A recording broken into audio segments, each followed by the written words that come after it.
Hi students, we are going to continue our learning with the American Revolution. So far our focus has been about the events leading up to the American Revolution, and now we are ready to start to learn about the actual war.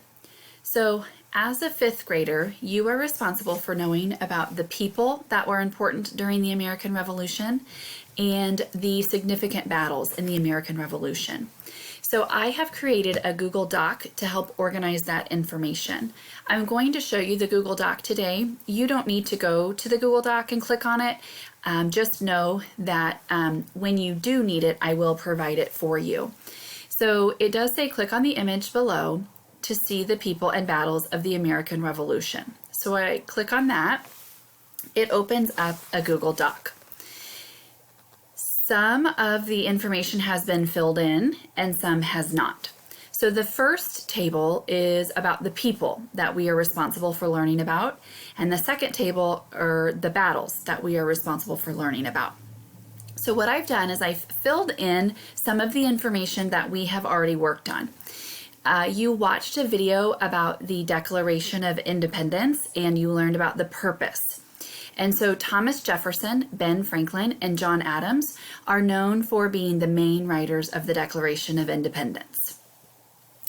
You've learned about Patrick Henry. We know that his patriotic speeches inspired people to think of freedom, and he is known for a speech that said, "Give me liberty or give me death." Today, you are going to start learning about the battles that were considered to have started the Revolutionary War.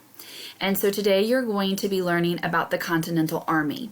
The Continental Army was established by the Second Continental Congress after outbreaks of hostilities in Lexington and Concord. You're going to learn about that. So those are the soldiers that are fighting for the colonists.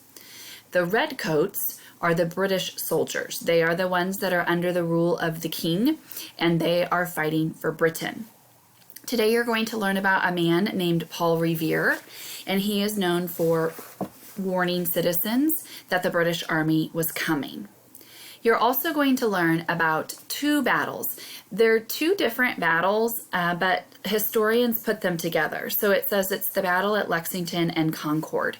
And these battles, they were considered to be the beginning of the Revolutionary War. So I wanted just to set up your purpose of today that you're going to be learning about Paul Revere, and you're going to be learning details about the battle at Lexington and Concord. So once this video is over, please go back to Schoology and continue the work.